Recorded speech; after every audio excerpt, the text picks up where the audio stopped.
ज्योति बिंदु परमात्मा से है मेरी आत्मा, अब चल कर ले मिलन। परमानंद का अनुभव कर, ओ परमानंद का अनुभव कर, तू धन्य बना जीवन। ज्योति बिंदु परमात्मा से है मेरी आत्मा, अब चल कर ले मिलन। अब चल कर ले मिलन, अब चल कर ले मिलन। ओम शांति। Good morning. 9 जनवरी 2022 की अव्यक्त महावाक्य, अव्यक्त बाप दादा रिवाइज 21 दिसंबर 1989। अव्यक्त महावाक्य का सार है त्रिदेव रचयिता द्वारा वरदानों की प्राप्ति। आज त्रिदेव रचयिता अपनी साकारी और आकारी रचना को देख रहे हैं। दोनों रचना अति प्रिय हैं, इसलिए रचता रचना को देख हर्षित होते हैं। रचना सदा यह खुशी के गीत गाती कि वाह रचता, और रचता सदा यह गीत गाते वाह मेरी रचना। रचना प्रिय है, जो प्रिय होता है उसको सदा सब कुछ देकर संपन्न बनाते हैं। तो बाप ने हर एक श्रेष्ठ रचना को विशेष तीनों संबंधों से कितना संपन्न बनाया है। बाप के संबंध से दाता बन ज्ञान खजाने से संपन्न बनाया। शिक्षक रूप से भाग्य विधाता बन अनेक जन्मों के लिए भाग्यवान बनाया। सतगुरु के रूप में वरदाता बन वरदानों से झोली भर देते। यह है अविनाशी स्नेह व प्यार। प्यार की विशेषता यही है, जिससे प्यार होता है उसकी कमी अच्छी नहीं लगेगी, कमी को कमाल के रूप में परिवर्तन करेंगे। बाप को बच्चों की कमी सदा कमाल के रूप में परिवर्तन करने का सदा शुभ संकल्प रहता है। प्यार में बाप को बच्चों की मेहनत देखी नहीं जाती। कोई मेहनत आवश्यक हो तो करो, लेकिन ब्राह्मण जीवन में मेहनत करने की आवश्यकता ही नहीं है, क्योंकि दाता विधाता और वरदाता तीनों संबंध से इतने संपन्न बन जाते हो जो बिना मेहनत रूहानी मौज में रह सकते हो। वर्षा भी है, पढ़ाई भी है और वरदान भी है। जिसको तीनों रूपों से प्राप्ति हो, ऐसे सर्व प्राप्ति वाली आत्मा को मेहनत करने की क्या आवश्यकता है। कभी वर्षे के रूप में वह बाप को दाता के रूप में याद करो तो रूहानी अधिकारीपन का नशा रहेगा। सतगुरु हर कदम में वरदानों से चला रहा है। हर कर्म में श्रेष्ठ मत वरदाता का वरदान है। जो हर कदम में श्रेष्ठ मत से चलते हैं, उसको हर कदम में कर्म की सफलता का वरदान सहज स्वतः और अवश्य प्राप्त होता है। सतगुरु की मत श्रेष्ठ गति को प्राप्त कराती है। गति सद्गति को प्राप्त कराती है। श्रेष्ठ मत और श्रेष्ठ गति अपने स्वीट होम अर्थात गति और स्वीट राज्य अर्थात सद्गति, इसको तो प्राप्त करते ही हो, लेकिन ब्राह्मण आत्माओं को और विशेष गति प्राप्त होती है।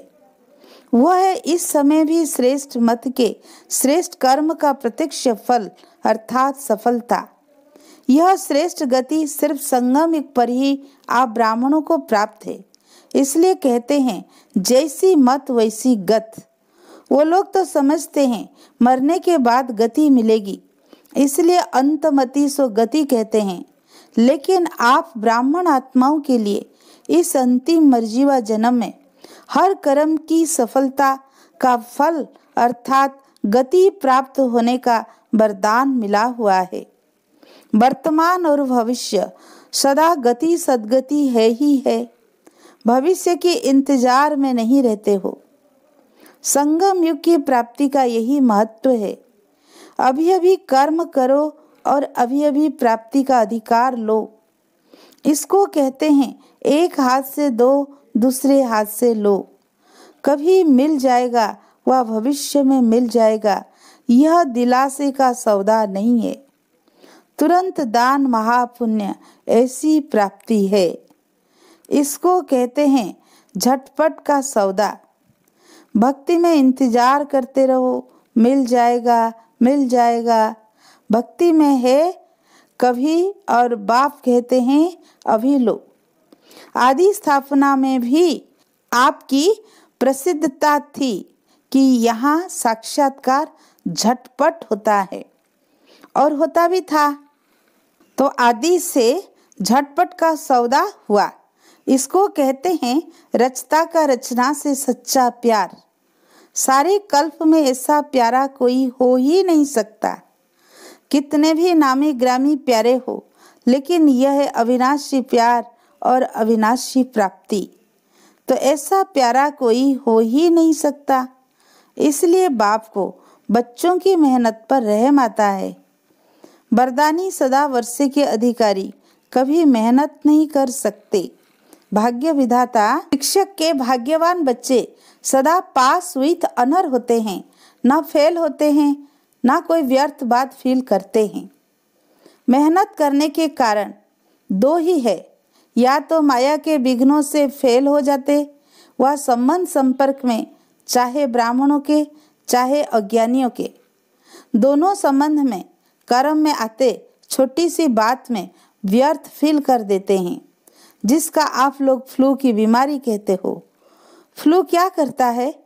एक तो शेकिंग हलचल होती है, उसमें शरीर हिलता है और यह आत्मा की स्थिति हिलती है, मन हिलता है और मुख कड़वा हो जाता है। यहाँ भी मुख से कड़वे बोल बोलने लग पड़ते हैं। और क्या होता है? कभी सर्दी कभी गर्मी चढ़ जाती है। यहाँ भी जब फीलिंग आती है तो अंदर जोश आता है, गर्मी चढ़ती है। इसने यह क्यों कहा, यह क्यों किया, यह जोश है। अनुभवी तो हो ना। और क्या होता है? खाना पीना कुछ अच्छा नहीं लगता है। यहाँ भी कोई अच्छी ज्ञान की बात भी सुनाएंगे तो भी उनको अच्छी नहीं लगेगी। आखिर रिजल्ट क्या होती? कमजोरी आ जाती है। यहाँ भी कुछ समय तक कमजोरी चलती है। इसलिए ना फेल हो ना फील करो। बाप दादा श्रेष्ठ मत देते हैं। शुद्ध फीलिंग रहे, मैं सर्वश्रेष्ठ अर्थात कोटों में कोई आत्मा हूँ। मैं देव आत्मा, महान आत्मा, ब्राह्मण आत्मा, विशेष पाठधारी आत्मा हूँ। इस फीलिंग में रहने वाले को व्यर्थ फीलिंग का फ्लू नहीं होगा। इस शुद्ध फीलिंग में रहो। जहाँ शुद्ध फीलिंग होती है वहाँ अशुद्ध फीलिंग नहीं हो सकती। तो फ्लू की बीमारी से अर्थात मेहनत से बच जाएंगे। और सदा मेहनत अच्छी लगती, वह मौज में रहना अच्छा लगता है। कोई कोई को मेहनत के काम बगैर और कोई काम अच्छा नहीं लगता है। उनको कुर्सी पर आराम से बिठाएंगे तो भी कहेंगे हमको मेहनत का काम दो। यह तो आत्मा की मेहनत है और आत्मा 63 जन्म मेहनत कर थक गई है। 63 जन्म ढूंढते रहे ना। किसको ढूंढने में मेहनत लगती है ना। तो थके हुए पहले ही हो। 63 जन्म मेहनत कर चुके हो। अब एक जन्म तो मौज में रहो, 21 जन्म तो भविष्य की बात है। लेकिन यह एक जन्म विशेष है। मेहनत और मौज दोनों का अनुभव कर सकते हो। भविष्य में तो वहाँ ये सब बातें भूल जाएगी। मजा तो अभी है। दूसरे मेहनत कर रहे हैं, आप मौज में हो। अच्छा, टीचर्स ने भक्ति की है। कितने जन्म भक्ति की है? इस जन्म में तो नहीं की है ना। आपकी भक्ति पहले जन्म में पूरी हो गई। कब से फिर भक्ति शुरू की? किसके साथ शुरू की? ब्रह्मा बाबा के साथ साथ आपने भी भक्ति की है। कौन से मंदिर में की है? तो भक्ति की भी आदि आत्माएं हो और ज्ञान मार्ग की भी आदि आत्माएं हो। आदि की भक्ति में अव्यभिचारी भक्ति होने कारण भक्ति का आनंद सुख उस समय के प्रमाण कम नहीं हुआ। वो सुख और आनंद भी अपने स्थान पर श्रेष्ठ रहा। भक्तमाला में आप हो। जब भक्ति आपने शुरू की तो भक्तमाला में नहीं हो। डबल फॉरेनर्स भक्तमाला में थे, भक्त बने या भक्तमाला में थे? अभी सब सोच रहे हैं हम थे व नहीं थे। विजय माला में भी थे, भक्तमाला में भी थे। पुजारी तो बने लेकिन भक्तमाला में थे। भक्तमाला अलग है। आप तो ज्ञानी सो भक्त बने, वो है ही भक्त। तो भक्तमाला और ज्ञानियों की माला में अंतर है। ज्ञानियों की माला है विजय माला, और जो सिर्फ भक्त हैं ऐसे नौधा भक्त जो भक्ति के बिना और बात सुनना ही नहीं चाहते, भक्ति को ही श्रेष्ठ समझते हैं। तो भक्तमाला अलग है, ज्ञान माला अलग है। भक्ति जरूर की लेकिन भक्तमाला में नहीं कहेंगे, क्योंकि भक्ति का पाठ बजाने के बाद आप सबको ज्ञान में आना है। वह नवधा भक्त हैं और आप नवधा ज्ञानी हो। आत्मा में संस्कारों का अंतर है। भक्त माना सदा मंगता के संस्कार होंगे। मैं नीच हूँ, बाप ऊंचा है, यह संस्कार होंगे। वह रॉयल भिखारी हैं और आप आत्माओं में अधिकारीपन के संस्कार है। इसलिए परिचय मिलते ही अधिकारी बन गए। समझा? भक्तों को भी कोई जगह दो ना। दोनों में आप आएंगे क्या? उन्हों का भी आधा कल्प है, आपका भी आधा कल्प है। उन्हों को भी गायन माला में आना ही है। फिर भी दुनिया वालों से तो अच्छे हैं। और तरफ तो बुद्धि नहीं है, बाप की तरफ ही है। शुद्ध तो रहते हैं। पवित्रता का फल मिलता है गायन योग्य होने का। आपकी पूजा होगी, उन्हों की पूजा नहीं होती। सिर्फ स्टैचू बना के रखते हैं गायन के लिए। मीरा का कभी मंदिर नहीं होगा। देवताओं मिसल मीरा की पूजा नहीं होती, सिर्फ गायन है। अभी लास्ट जन्म में चाहे किसी को भी पूज ले, अग्नि को भी पूजे तो वृक्ष को भी पूजे, लेकिन नियम प्रमाण उन्हों का सिर्फ गायन होता है, पूजन नहीं। आप पूज्य बनते हो तो आप पूजनीय आत्माएं हो। यह नशा सदा स्मृति में रखो। पूज्य आत्मा कभी कोई अपवित्र संकल्प को टच भी नहीं कर सकती। ऐसे पूज्य बने हो।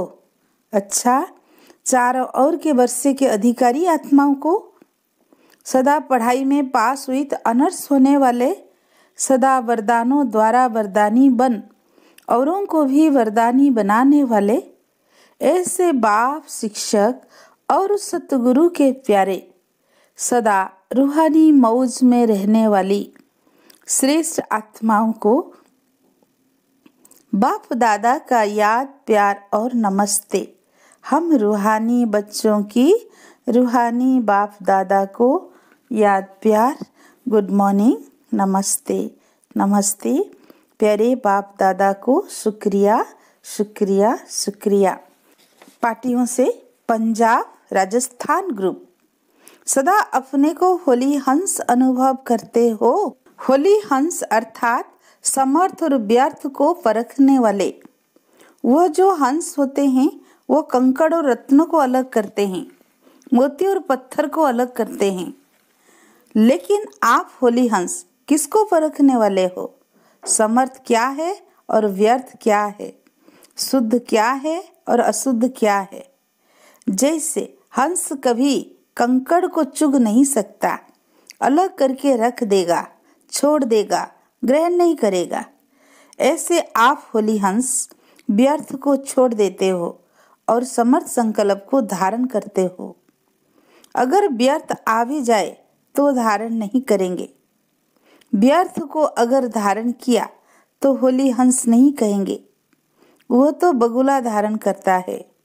व्यर्थ तो बहुत सुना, बोला, किया, लेकिन उसका परिणाम क्या हुआ? गंवाया, सब कुछ गंवा दिया ना, तन भी गंवा दिया। देवताओं के तन देखो और अभी के तन देखो, क्या है, कितना अंतर है। जवान से भी बुढ़े अच्छे हैं। तो तन भी गंवाया, मन का सुख शांति भी गंवाया, धन भी गंवाया। आपके पास कितना धन था, अथाह धन कहाँ गया, व्यर्थ में गंवा दिया। अभी जमा कर रहे हो या गंवा रहे हो। होली हंस गंवाने वाला नहीं, जमा करने वाला। अभी 21 जन्म तन भी अच्छा मिलेगा और मन भी सदा खुश रहने वाला होगा। धन तो ऐसे होगा जैसे अभी मिट्टी है। अभी मिट्टी का भी मूल्य हो गया है, लेकिन वहाँ रत्नों से तो खेलेंगे, रत्नों से मकान की सजावट होगी। तो कितना जमा कर रहे हो। जिसके पास जमा होता है उसको बड़ी खुशी होती है। अगर जमा नहीं होता तो दिल छोटी होती है, जमा होता है तो दिल बड़ी होती है। अभी कितनी बड़ी दिल हो गई है।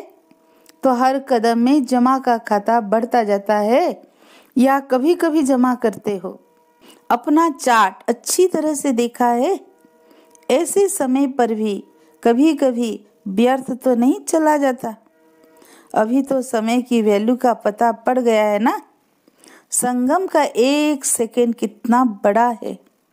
कहने में तो आएगा 1-2 सेकेंड ही तो गया, लेकिन 1 सेकेंड कितना बड़ा है। यह याद रहे तो 1 सेकेंड भी नहीं गंवाएंगे। सेकेंड गंवाना माना वर्ष गंवाना। संगम के 1 सेकेंड का इतना महत्व है। तो जमा करने वाले हैं, गंवाने वाले नहीं, क्योंकि या तो होगा गंवाना या होगा कमाना। सारे कल्प में कमाई करने का समय अभी है। तो होली हंस अर्थात स्वप्न में, संकल्प में भी कभी व्यर्थ गंवाएंगे नहीं। होली अर्थात सदा पवित्रता की शक्ति से अपवित्रता को सेकेंड में भगाने वाले। न केवल अपने लिए बल्कि औरों के लिए भी, क्योंकि सारे विश्व को परिवर्तन करना है ना। पवित्रता की शक्ति कितनी महान है, यह तो जानते हो ना, यह तो जानते हो ना।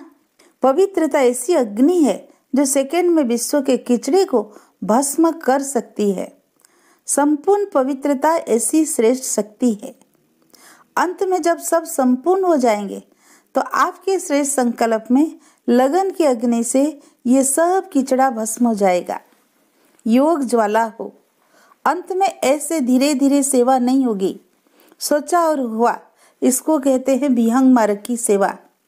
अभी अपने में भर रहे हो, फिर कार्य में लगाएंगे। जैसे देवियों के यादगार में दिखाते हैं कि ज्वाला से असुरों को भस्म कर दिया।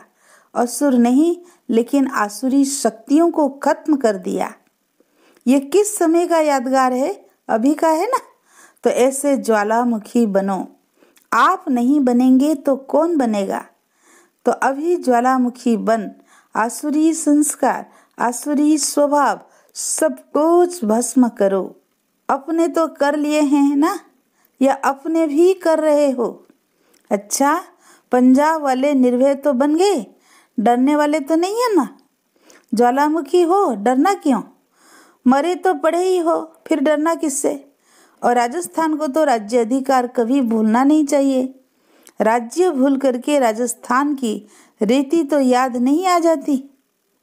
वहाँ रेत बहुत होती है ना, तो सदा नए राज्य की स्मृति रहे। सभी निर्भय ज्वालामुखी बन, प्रकृति और आत्माओं के अंदर जो तमोगुण है उसे भस्म करने वाले बनो। यह बहुत बड़ा काम है। स्पीड से करेंगे तब पूरा होगा। अभी तो व्यक्तियों को ही संदेश नहीं पहुंचा है, प्रकृति की तो बात पीछे है। तो स्पीड अब तेज करो, गली गली में सेंटर हो, क्योंकि सर्कमस्टांस प्रमाण एक गली से दूसरे गली में जा नहीं सकेंगे, एक दो को देख भी नहीं सकेंगे। तो घर घर में, गली गली में हो जाएगा ना। अच्छा, आज का वरदान। चलन और चेहरे द्वारा पुरुषोत्तम स्थिति का साक्षात्कार कराने वाले ब्रह्मा बाप समान भव। जैसे ब्रह्मा बाबा साधारण तन में होते भी सदा पुरुषोत्तम अनुभव होते थे। साधारण में पुरुषोत्तम की झलक देखी। ऐसे फॉलो फादर करो। कर्म भल साधारण हो लेकिन स्थिति महान हो। चेहरे पर श्रेष्ठ जीवन का प्रभाव हो। जैसे लौकिक रीति में कई बच्चों की चलन और चेहरा बाप समान होता है। यहाँ चेहरे की बात नहीं लेकिन चलन ही चित्र है। हर चलन से बाप का अनुभव हो, ब्रह्मा बाप समान पुरुषोत्तम स्थिति हो, तब कहेंगे बाप समान। स्लोगन, जो एक रस स्थिति के श्रेष्ठ आसन पर स्थित रहता है वही सच्चा तपस्वी है। आज का पॉइंट, लवलीन स्थिति का अनुभव करो। यह परमात्म प्यार आनंदमय झूला है।